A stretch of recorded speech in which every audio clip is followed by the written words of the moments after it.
record. And welcome everybody to the highly irregular meeting of the Rotary Club of Motorcycling Rotarians. Are there any announcements tonight aside from after the meeting we're going to have a board meeting?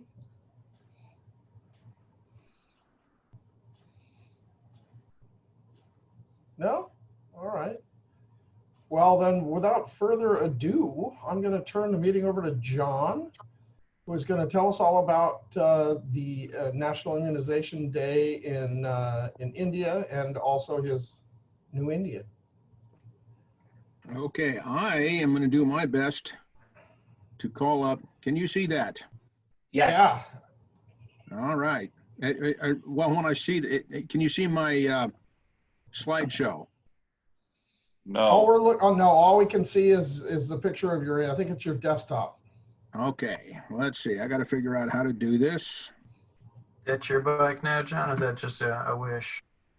Say again? Is that one yours now? It looks like it's in a showroom. Unless you're It is. It should be nice. I pick it up tomorrow.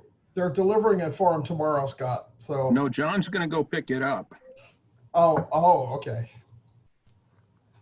Okay. Any luck there? No. The slideshow? No. No. Okay, I need somebody smarter than me to walk me through this. I think you have to unshare and reshare. Okay, there's the share screen. Yep. Do I need to take the virtual background off? You might have to. I don't think so. No. Nope.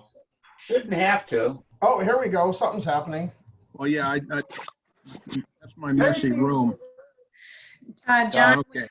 when you click share screen, Yeah, it should give you a bunch of options. So everything you have open should be an option for you to click on. So if you have that PowerPoint presentation open, you should be able to click on that presentation as what you're sharing. okay, let me try files here. I don't recognize anything on there.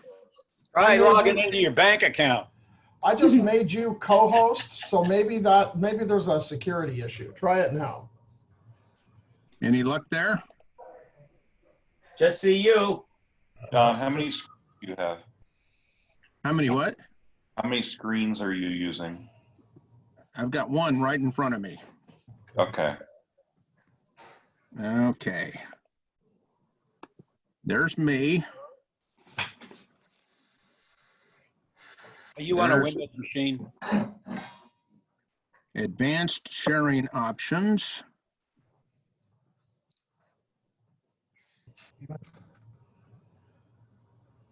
I see everybody else.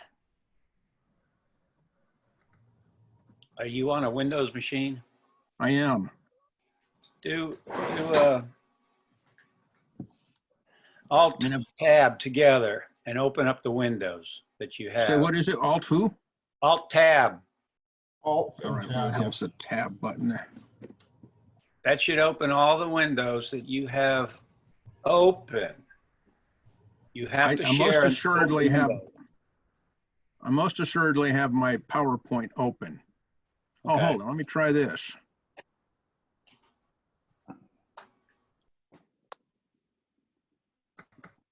That's share an email. Okay, that's not going to work. It's really a very pretty PowerPoint. Do you want to email it to one of us, John, and we can try to open it? Well, I can try. Give me a second here. Somebody who's smarter than me, give me your email. Oh, Amanda. I don't know about that, but it's amanda.j.windle. Wyndham? Windle, W-I-N-D-L-E Okay. at Gmail. Oh, shit, I just shared my screen. Hey, look, that's embarrassing, huh? All right. That's how you do it. Give me a second here. Harold. Hola. Hey, Harold. Hey, guys. Hi, Harold. Howdy, Harold. Riding lately, ma'am? Me? UT. No. He's always riding. And that's good. Sunday we was in. Hey, everybody. In Galveston. Hi, Blair. Awesome. Hey, Blair. Yeah. Is San Antonio open yet? Nope. Huh. No. Too much. San Antonio, I would not go right now, but the hill country is open still. So if you Yeah. want to come down, maybe you want to come down. I think I can wait a little longer when it's a little maybe safer. I don't know. Maybe it's safer now. I don't know. So when I was there 3 weeks ago again, Yeah. and Oh, 2 rubbed weeks in. ago, I was a second time there, and it was much more busy up there. Oh, But we rented the house, so we were staying for ourselves. You know, we had a house rented for the whole group. It was 5 persons, so, and we had a great time, really a great time. So we made our own food. We was grilling for ourselves. You know, had some. Yeah, so it was awesome. Only let your soul a little bit, you know, relax and everything like that. Nice. Nice. Yeah. So we can do that again. If somebody say we want to come over or we want to make that, no problem. I can organize that Awesome. very quickly. I did this in actually 2 days last time because it was Wow. a spontaneous thing. And so, yeah, it was great. Most of the time, the spontaneous things is the best things ever. Yep. I agree.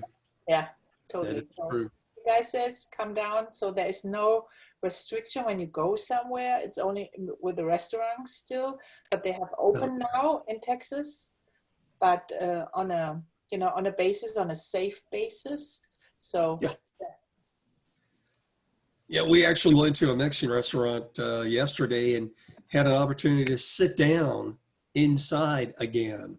And it felt really nice because we had a lot of distance between us and the nearest customer. So it was quite pleasant.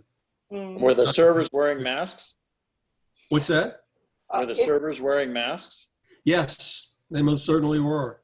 That's not exactly encouraging, is it? No, but you know, the food tasted really good. So Yeah. I'm not a pessimist. I try to be optimistic, and I survived the day after. So there's hope. Just the advantage of being able to sit down in the restaurant had to be good. Exactly. I think actually it's a really good thing that they are wearing masks. That's not a bad thing. That's a really good thing. Oh yeah. So, yeah. Don't let people tell you that's not a good thing, because we're going to be wearing masks for the next year if we're For a long responsible. time. If we're responsible. Well, nothing's and care changed, about- right? Yeah. But it seems like, That's right. That's exactly Amanda, Like I I said- sent that file to you. Yep, I'm downloading it. I'm downloading it right now, John. Are you going to have to go through the slides? I'll be your clicker. No, you're all right. I need a good clicker. You've been called worse, right? I've been called lot worse worse. today. Oh, today. you got that new bike yet, John? Called all day. I pick it up in the morning. All right. Wow. Ooh. Did you trade the old one in, or what did you do with the other one? Yeah, I'm trading my the current one in, the Dark Horse. Yeah. It's like I told the guy, I need something comfortable for my 71-year-old butt to drive long distances. There we go. All Are you right. guys? Yay. Are you guys seeing the presenter slides, or are you seeing the actual slides? No, Right. we're seeing the full screen slides. Okay, cool. That was a lot of talking all at the same time. Okay. You all can read this last January, I went to India. This was my 4th trip to India. It's the several years ago at the Atlanta convention. I'm walking around the Hall of Friendship, probably talking to Chris. And this strange guy comes up to me and says, you want to do a global grant in India? Well, there's only one possible answer to that, and that's, who the hell are you? Turns out he winds up being my friend, and we did a global grant in his area, and it's in Vijayawada. Now go ahead, Amanda. There we go. as you all know, if you look in the kind of the center of the screen, there's a red arrow, and we were in Vijayawada. It's about a 2-hour plane flight from Delhi, but that gives you kind of a an idea to orient you. Okay, next one. Something that makes this important, you know, and this is all Rotarian stuff. If you got clean water, clean toilets, hand washing facilities, and vaccinations, that's going to help out with the kids having better health. Okay, next, Amanda. Here's a couple slides. We went and inspected the results of a global grant from 2 years ago. And if you see the bald guy looking straight into the camera, oh, there's a couple bald guys. The one in the plain shirt, that was, are you going to point at it, Amanda? No, I was trying. It's not working. There you go. You had You it. actually did that guy. Yeah, that's my friend Rao. Very nice guy. He's a computer programmer or some nonsense. We're cutting the ribbon at one. And now this is mostly for my benefit because it was clear that the toilet had been in use for a short while. Next one. Now this is at another school. This is the girls' toilet. You can tell because it's pink. And the thing I really liked is they highlighted our Rotary Club.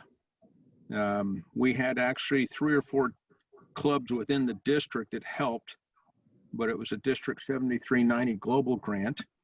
It's a cinder block structure that's been covered over. Next one. And then they also have an educational portion there. This is on the very left side is the previous picture, would have been, but shows the girls how to do it. And these are all squat toilets. That's what they're used to. We didn't try and upgrade them.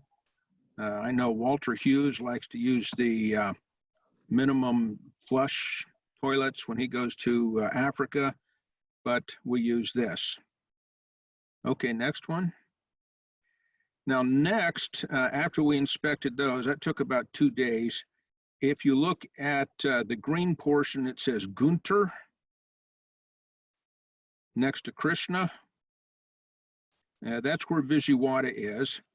And then we flew up to, they call it Vizag because nobody can pronounce that word up there by the arrow.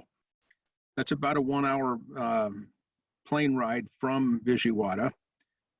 From there, we drove about an hour to a town that I couldn't identify right now. And we spent the next couple days going out and visiting schools out into the hinterlands. And I'm going to show you some of the results of some of those. Here's what they use for the school criteria. If they have facilities, they have to be in pretty poor shape. They look at the number of children that'll be served. What's the general poverty level, and do the teachers and administrators cooperate? We did run into one that just wasn't at all excited to see us, and they're not getting a new toilet. Okay, next one. I'm going to show you some pictures. This just gives you the kind of the general idea. You can see up there the ceilings falling apart. It's rusty. This is a urinal that is no longer in use because the kids just couldn't use it. And this is a boys' toilet. Next one. Over on the right are some additional urinals. You can see it doesn't have a roof. The door there is kind of usual for some of the sites that we went to. Next one. This door was actually ripped in half. So it's dangerous. It's got that ragged metal. The toilet itself was unsanitary. Next one. Non-flush urinals, it just drained. One of the things that they do is they hook up to either a septic tank or to city sewage. Plus, in most cases, they have to drill a well. The water table is very shallow there. It's not even 100 feet. So that's an easy. Typically, they also put on a filter for the water since it can be dirty. Next one. Yeah, it was just, you see the trash all around, the general state of the toilet. Okay. This one was particularly telling because it's falling apart. It was unusable.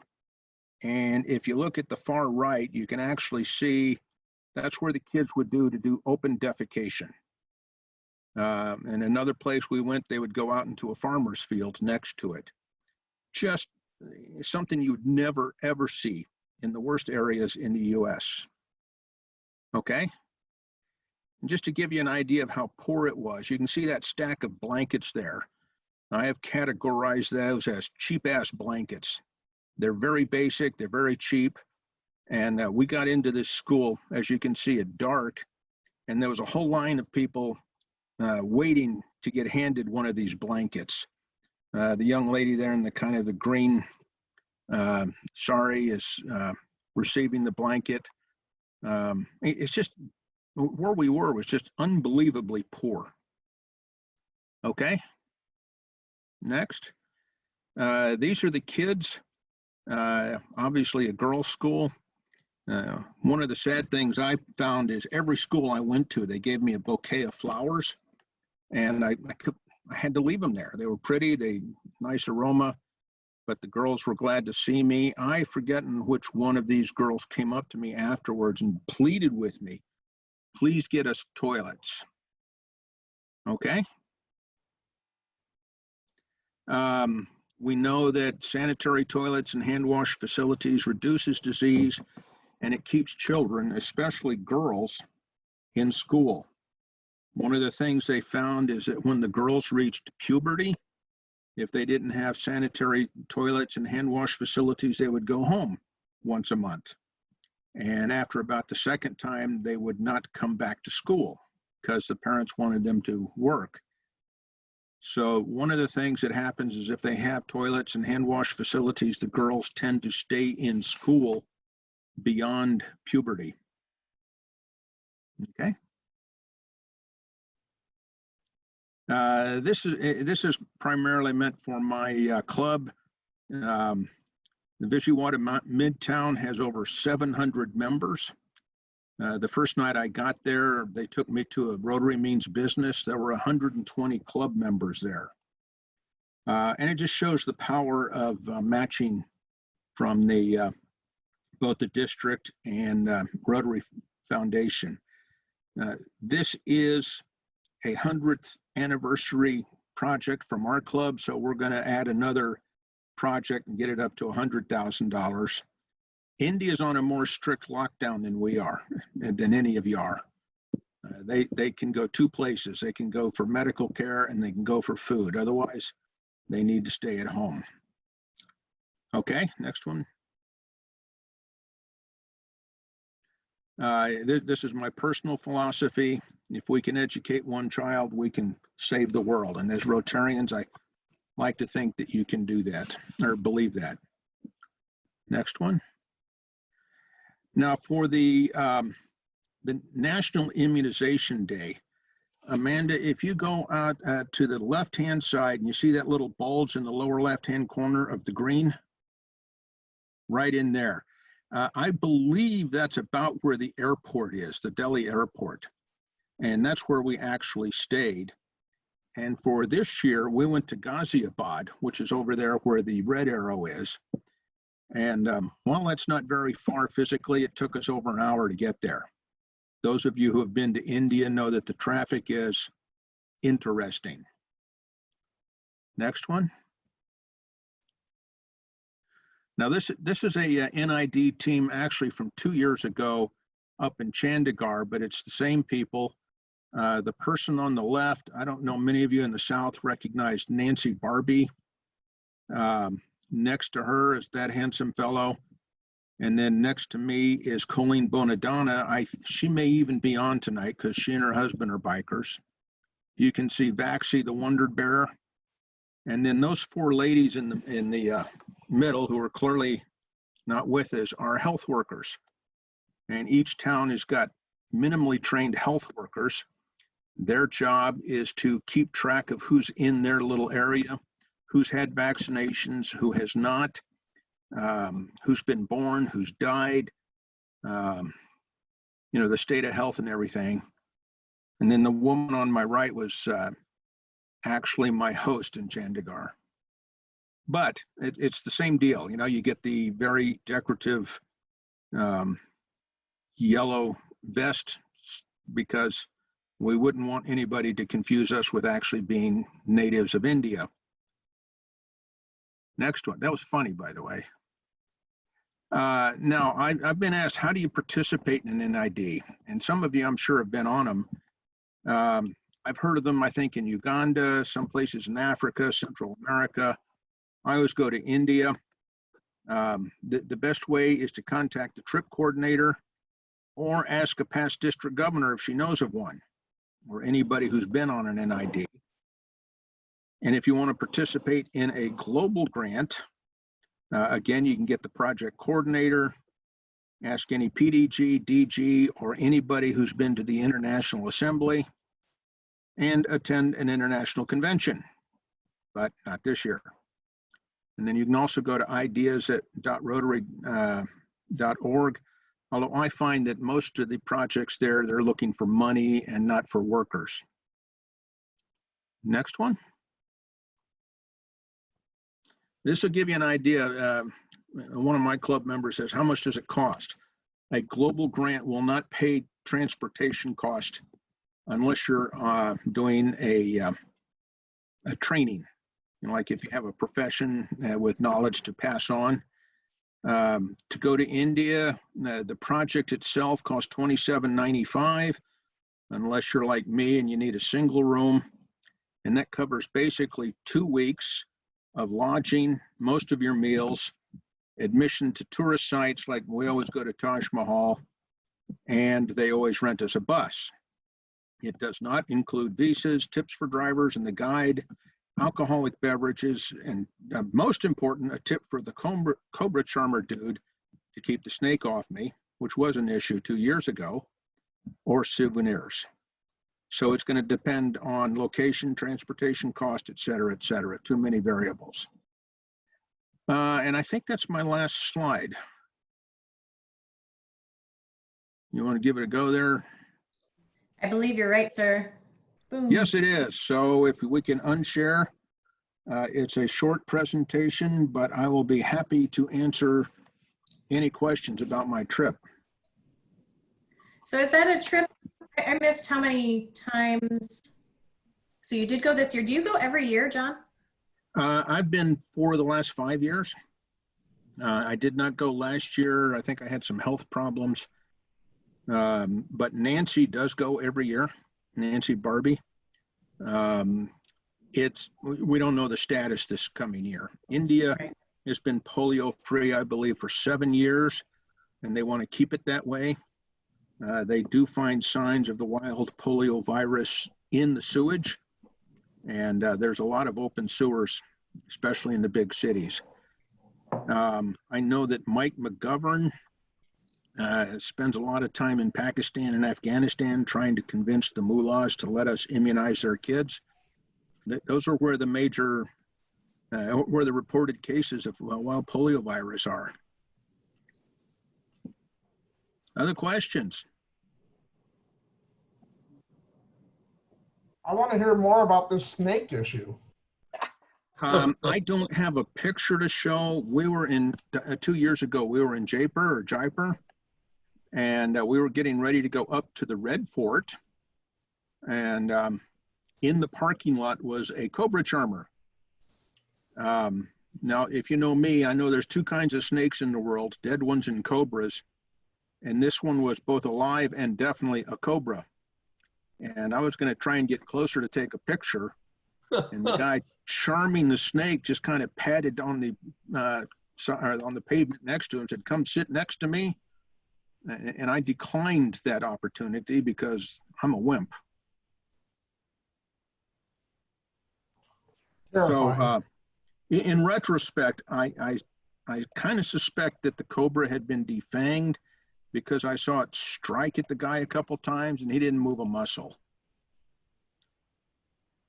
He did come up to me later with his little basket and insisted on some sort of payment for taking a picture. And I knew what was in the basket, so I gave him some money.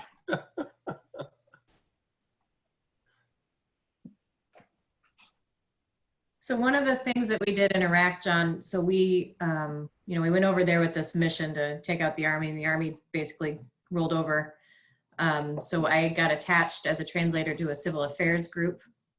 Well, first of all, I was a rogue civil affairs group. It was me, an air conditioner mechanic, and a logistics sergeant who were out there out and about. But that was one of the, back to your original slides, one of the number one things we did was the school bathrooms.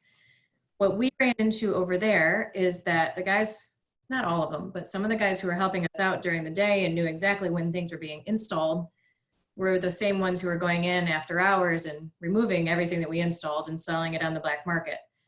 And did you run into anything like that when you were, or have you heard of anything like that when you're doing those projects in India? The good news is all the schools are in a compound. And even if they're way out in it, like I walked out of one school and right across the street was livestock roaming around. But I believe they have somebody who stays there on site all the time. I understand the part. I was in Saudi Arabia and we had the same issue. They're very careful. There's not a lot of copper. And they use, they use local supplies, they use local contractors, and the cinder block's kind of hard to steal once it's in place. So ours I was did more not the, observe any. I'm not saying it didn't happen. I just didn't observe it. Yeah, it was more the doors, the corrugated steel, and the roofs. These places do put on some thick doors and they lock them up at night. Just curious. It's one of those things that was hard to explain to my command why we shouldn't be going whole hog and trying to find these guys and taking them out. Because, when you live in a community, your society for the last 40 years or so has been where you've had to scrimp and save and do whatever you had to do to get by and feed your family. It's hard to break that overnight. I don't think anytime soon.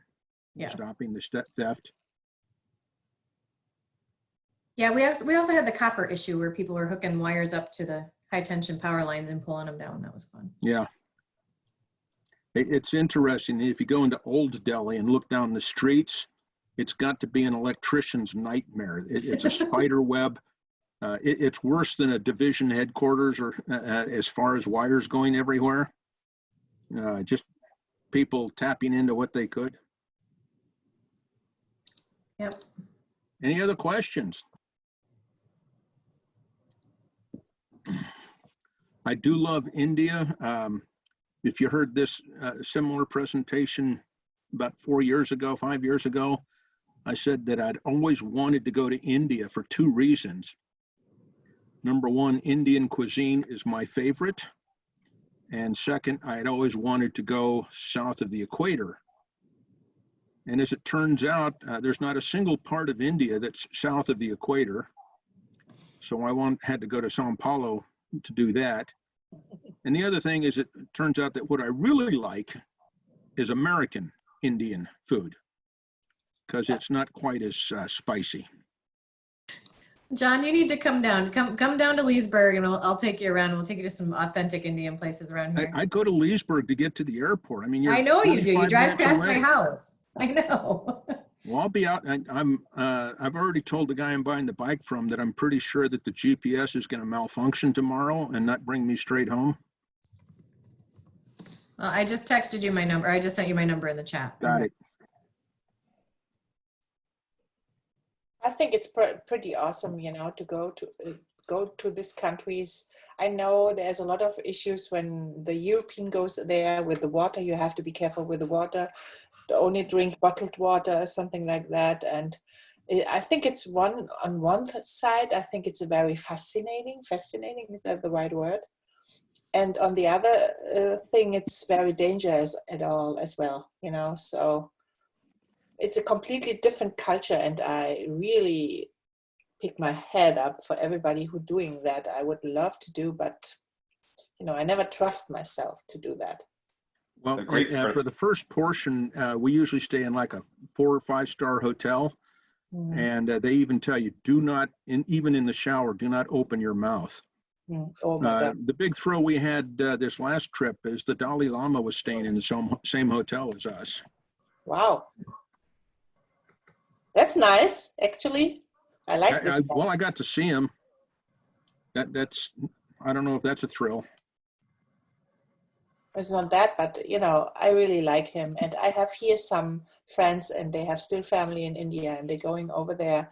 And I showed them my country, and I'm sure when I want to go to India, they would say, okay, go with us or whatever. But I think it's really, really different. And when I see the pictures with all these millions of people in this hotspots, when you see the big cities like Delhi or whatever, I think it's different in the county, in the country as well, like it is everywhere. But when I see that and, the dirty water everywhere and, and the extremely poor side and on the other side, the very rich side, I think it's very impressive to see that with your own eyes, right?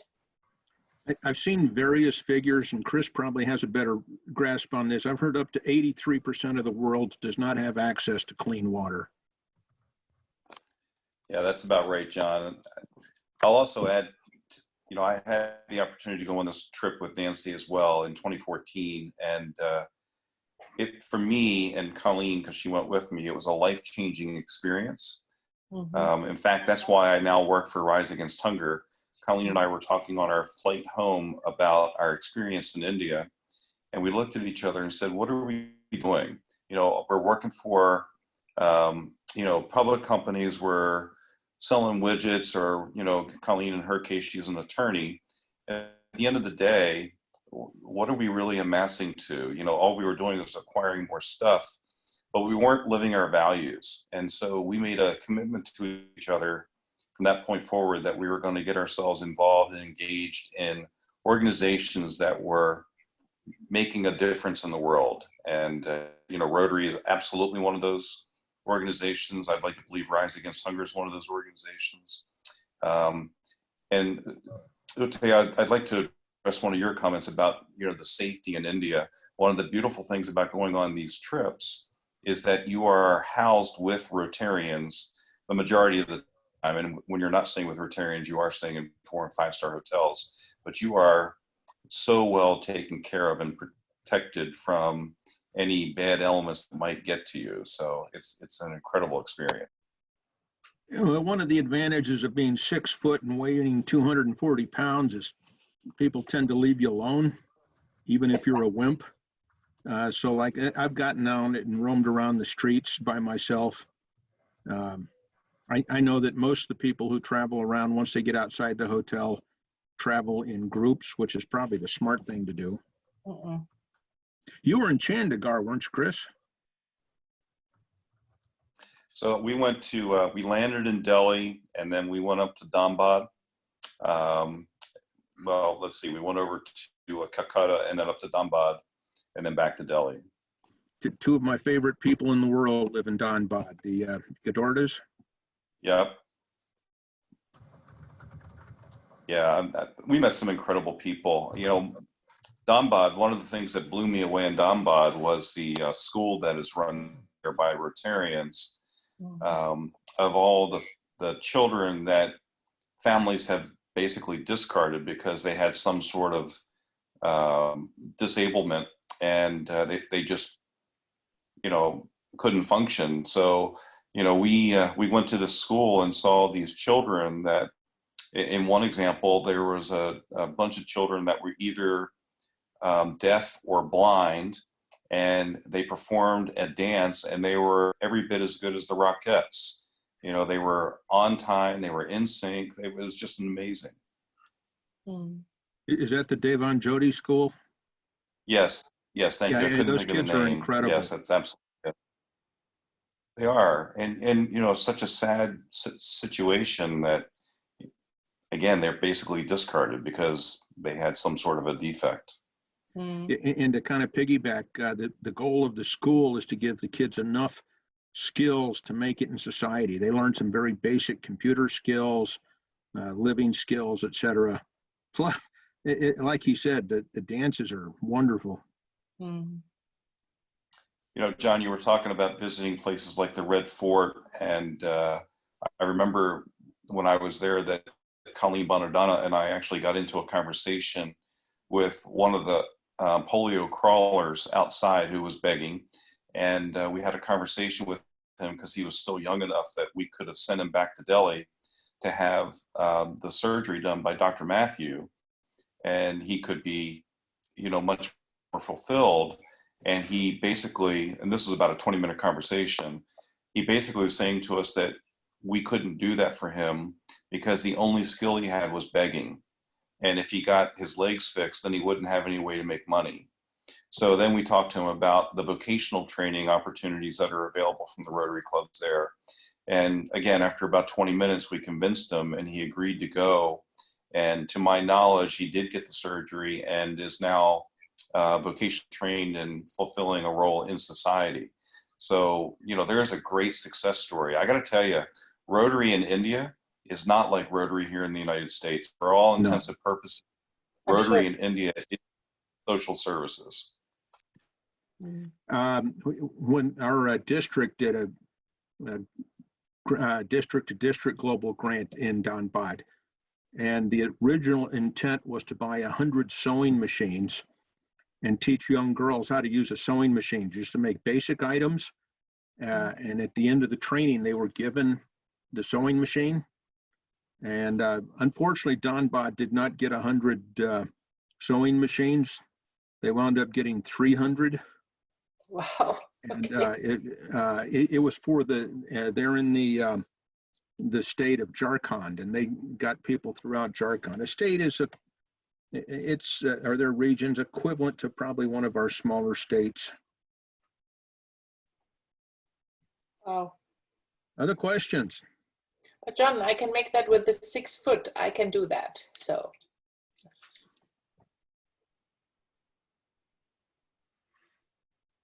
I'll fit right in. Yeah, nobody would. Yeah. All the women get a sari. I think that's mandatory. One of the cool places is when we go to Agra, which is where actually there's a number of red forts in India, but there's a red fort in Agra and there's also the Taj Mahal. But one of the visits is to go to a place that does inlaid semi-precious stones into, what is that, granite, Chris? And they do it using the same technique as they did to make the Taj Mahal. Mm-hmm. And I'm on a first name basis with them now. They love me. It's just some really stunning work that they do.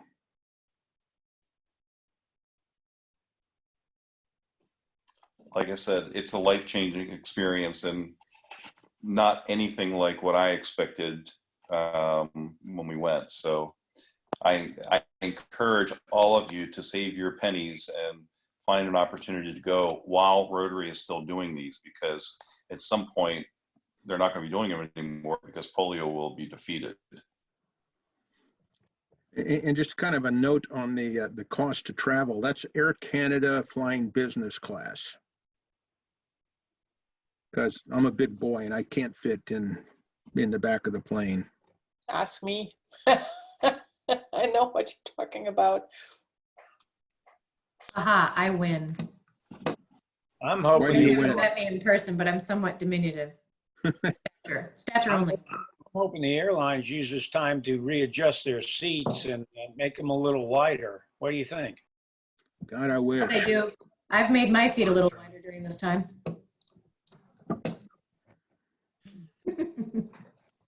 Yeah, John, that kind of trip is part of the reason that I joined Rotary in the first place. But right now we're just, slugging it out, working at home long hours every day. So I feel kind of derelict on other things that I could be doing with Rotary. Yeah, I feel the same way, John. I'd like to do that sometime for sure. And what Chris said, life-changing, I think that's what I'm looking forward to. I would recommend almost anything. Like Jerry goes down to Central America, and I know that's life-changing for him. Friends of mine go to various countries in Africa. I've not been there yet. My shtick is India. I love those people. They're so hospitable.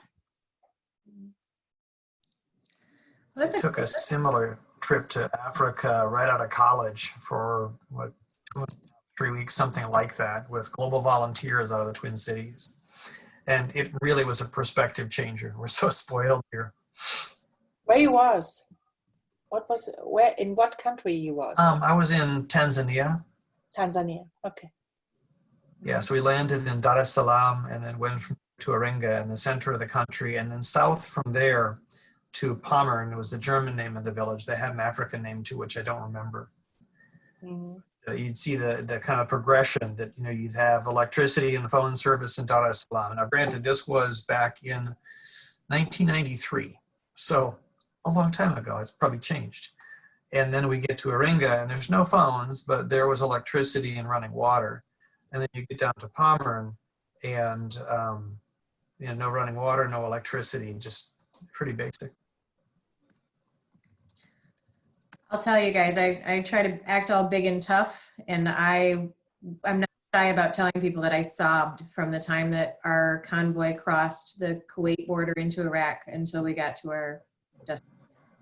You know, to see the abject poverty, to see, I don't want to get political on it, but to see the gratitude that we were shown when we came through, and mind you, this was early on, right? It was 2003. The kids begging for food and running out to the convoys. It was, and I didn't grow up rich. We've talked about that, right? But to see my idea of growing up poor versus actual poverty, right, was incredibly eye-opening for me.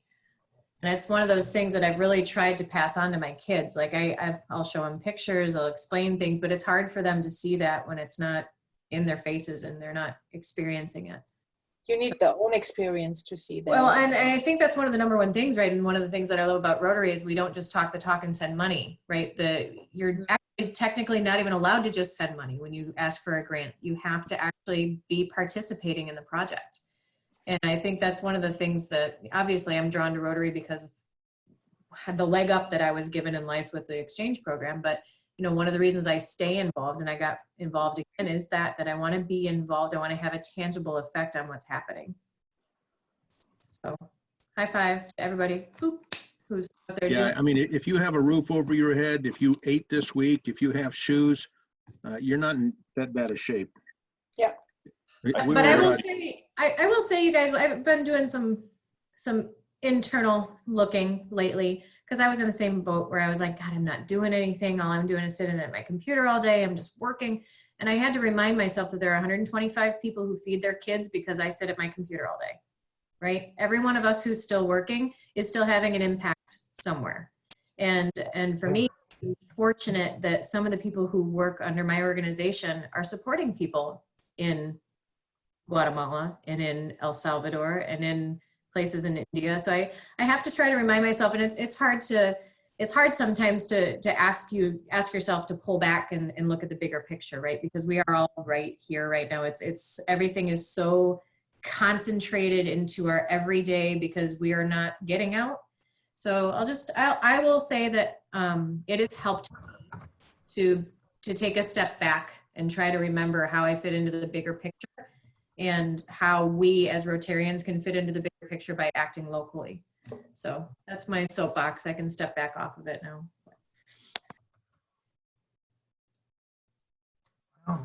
It's nice to have a job these days. And Bob Muchler talks about the same thing in his book. You know, sometimes when he felt like his only value in life was that he could pay his Rotary dues. And it's like, well, that's a good start. And yeah, the world still does need people who are working and doing, you know, what we can. So, even if it's boring sitting in front of my computer all day doing biotech stuff, it's like, okay, this is what I'm supposed to be doing right now. I need to get some blue blocker glasses, Scott. I don't know if you've got them, but I get to the end of the day and I'm like, Yeah, it hasn't killed me yet, but I've thought about it. Well, I had a reality check. I have a colleague that I used to work with, and she transferred with Royal Bank up to Nunavut. So she's up in Nunavut, and she was kind of lamenting on Facebook last night. I thought, wow, like we are so fortunate. She said it's like a 5-minute drive from one end of the town to the other. There's no roads out of the town to go anywhere. There's no trees. So all she sees is rock. So she said, at least my friends in southwestern Ontario, you can go out for a hike, you can see the trees, the water. We're stuck here. And if she was approved to leave Nunavut for whatever reason, then she'd have to apply to be allowed back in. And if she was brought back in, it's not like here where we self-isolate in our homes for 14 days. She'd have to go to the government of Nunavut has a place where they make people stay for 14 days under 23-hour supervision, and they're not allowed to leave. They're stuck there. So we can count ourselves fortunate for the situations that we find ourselves in, I think. This is true. But also not to discount the fact that it still sucks. Right? Like, that's one of the things I've been talking to my kids about. I try to keep them grounded, but we've had I've got teenagers, you know, I've got a 16-year-old, and we've had discussions. The last week, everybody's been just at each other, and we've been, you guys know I pulled my son back from New Zealand, so that's not been easy for him. Right. But, you know, we've had a couple discussions around like, okay, you're being a jerk, stop.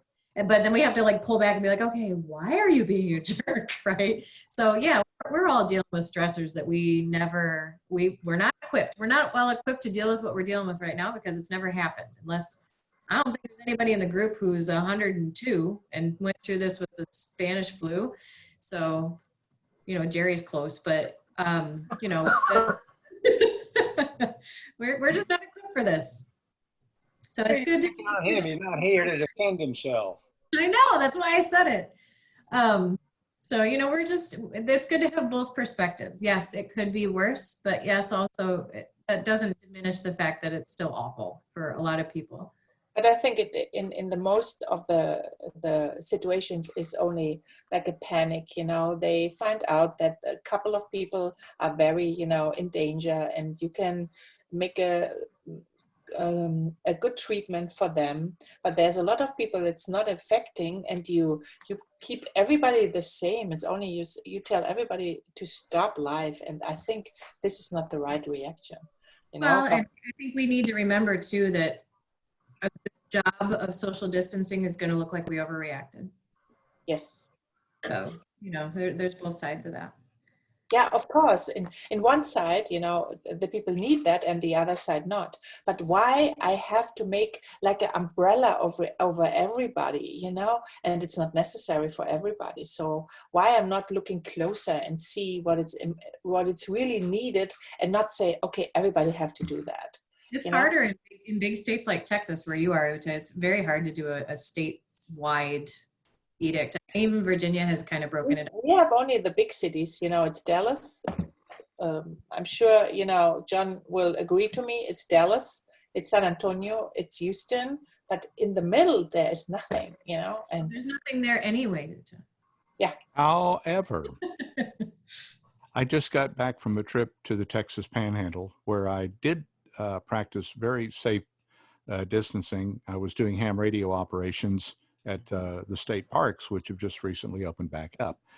And I found the attitudes to be very disconcerting. Everybody says, "Oh, this is fake. There's no disease. There's no problems. We don't know why we should wear masks," and they weren't. I was the only one wearing a mask. Yes. Other than people at the convenience stores who were required to by their companies, and they didn't want to. And these are counties that up until the last few weeks didn't have any reported cases. But when I got back, I went back and I checked their number of cases, and they had skyrocketed. One county went from 0 to 26 in the matter of 1 week. Another county went from 0 to 600 cases in 2 weeks. So just because, and we're talking, I was in a town of about 2,600, and they had 26 cases in a town of 2,600. that they knew of. And this had happened. They went from 0 to 26. So it's a serious deal. It doesn't really matter what your population is. But like I said, the small towns are not taking it seriously. They're saying, oh, it's just Dallas, it's just Houston, it's just San Antonio. No, that's not the case. That's true. That's true. But I think when you really acting a little bit more seriously and respectful, I think this is not the big issue. So, but you have to have, some of the things what they say with the distancing and not close, maybe not a mask, but when you have the distancing, even if you are outside, when I see people sitting alone in the car with a mask, I think this is overreacting, Yeah. or you can get infected in a car for yourself, or when you sit on the motorcycle and you are with yourself, how I can get something or I can give something. It's not possible, right? Because I'm for myself. So I think don't make it we call it über einen Kamm scheren. So don't make it for everybody like this. Think a little bit more. And if everybody is more responsible to himself, I think we can handle that as well. I think it's that human nature part that gets in the way. Yeah. Maybe, yeah. Expecting everybody to be responsible. Well, it's an invisible threat that doesn't manifest for a few weeks until after the exposure, and then they're, up to, right? And I think it's like motorcycling. You try to acknowledge and manage the risks that you're aware of, but there's these risks we aren't aware of. Come down to people won't take it seriously in their locale until they know somebody who's gotten sick or died, or both, whatever. So we'll see who dies and how seriously people take it after that. But by then it really is, in a manner of speaking, too late. There's going to be a resurgence of it. Oh yeah. Easily, I believe. Yeah. It'll be interesting. We actually had a discussion at the dinner table tonight about the vaccine. My husband was saying that he heard on NPR today where they mentioned Rotary and the work done with the polio vaccine. And the person that was speaking said it would give us as an international organization to shift our focus to something else. And I was like, yeah, except it's one of those things. Polio doesn't just disappear, right? Like it disappears, but that's the same thing here, right? I fully expect to see a Rotary involved in distributing the vaccine. Oh, yeah. Well, and I think Rotary right now is involved in a lot of things that are, distributing PPE and getting the word out and education. I apologize for breaking into the conversation, but we got about 8 minutes left before the end of the meeting. We had. You think we could have a little happy news somehow? A little bit, maybe just a little bit of happy news? Somebody's got to have something. Oh, hell yes. You have a new motorcycle? Not yet. Tomorrow. Yes, but it's very close, right? New motorcycle Eve. And then if you want to see the other side. Still. Flip your screen backwards, John. Maybe. I'll say it backwards. Wow. Wow. You said wow backwards. Thanks, Brian. You could say it upside down if you'd like. I'm not sure I can. I couldn't even share my screen. How am I going to get it upside down? So, any good news? Any new babies, grandbabies, nieces and nephews? I love babies. Waiting for grandbaby. Yeah, Linda's waiting for a grandbaby. Yep. Any minute. Day. I'll let you guys know in about 10 years. So one thing that was brought up in an email that came to the board was the potential of going to every other week meetings in the summer. So I didn't want to make a decision or have the board make a decision unilaterally, which is not really true because it's a board, but as I wanted to query the group tonight, if starting in doing July and August, when hopefully we're all able to get out and about, would you guys be on board for going to every other week meetings? And please feel free, if you don't want to raise your hand right now, that's perfectly fine. You can send me an email or send me a chat, or Brian. But I will ask you guys to just give us some feedback. Just what you're thinking, thinking of your own personal plans and your own ability to join a meeting every week on Wednesdays. And obviously understanding that we've only got about not even half of our membership represented tonight. Just wanted to kind of get a sense. So if you want to raise your hand, you can. If you don't want to raise your hand, just don't. That's fine. But if you guys, I'm already getting some chats, which is good. So send me a chat, and I'll keep the chat window open for a bit to make sure that it's good. So I just would like to get some feedback from everybody on what your thoughts are, because it was something that was posed to us. No. It makes it too difficult to figure out what week it is, number one. Number two, if I can't get there, I won't get there. I'm sorry. I still love you guys, but I want to be able to know that I can come here every Wednesday night and meet with you. No. I tend to agree. I think finding an every other week that'll work with everybody's schedule, finding that every other week pattern will be challenging. So I would opt to stay in for every week. Me too. I tend to agree that, we have a hard enough time with the projects that we do. And I really think that it's no skin off of our back, really, to sit down. And I mean, it's not like this is a brick and mortar club. I look forward to this every week. And so I'm a supporter of keeping it every week. Yeah, I would agree. I don't have a problem going to every other week, but I would prefer to stay with every week just because I enjoy it so much. Yeah. And the reason, what is the reason? Because of a summer break or whatever? And That was it. I think it was part of the summer break. I think, and I will say that, and it wasn't my suggestion, because I'm the president starting in July and I should be on board for everything. But I'm screen fatigued, to be honest, right now. Like I spend 8 to 10 hours a day staring at a screen. I don't know how everybody else is doing. I know Scott's in the same boat. I know Chris is probably in the same boat, right? So I wanted to kind of query the group to get some feedback before we talked about it at the board meeting. So, heard. Amanda, Yes, sir. I think you do have the ability to run a poll if you're on a Windows machine. Do I? You could take a quick poll of the group. You can poll either way, even if you're on a Mac. Yeah, Where does I it don't live? have that. But wouldn't we want to do a survey for the whole club? Yeah, Well, no, we just do a survey monkey.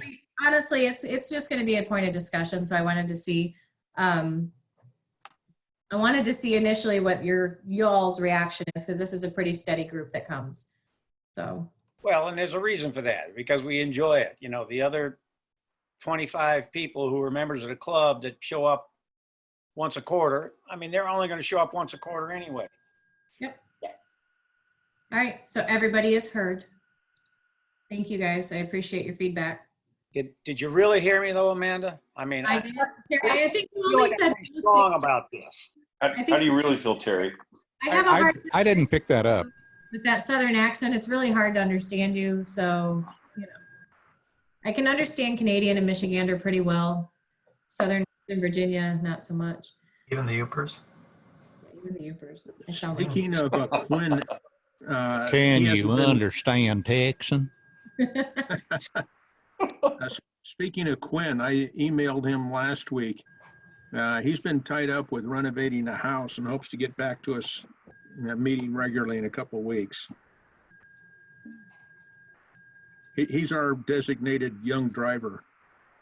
younger than me, right? He's young. His age brings down the group average about a month. So a quick story for y'all. The first Rotary Club that I joined up in Maryland, they had a pacifier award. And the goal was that the youngest member had to wear the pacifier on their name badge until they attracted a newer, younger member to the club. My son started reffing at a national level for rugby when he was 12. And when we went to Aspen for the first tournament that he did in Aspen, he was, I think he was 13. And all the refs got together and they were doing typical, big boy stuff like chugging beers and, kangaroo court and getting people in trouble. They made John chug milk and made him put a on a bungee cord around his neck and carried around all weekend. It was fantastic. I really feel like they brought him into the fold.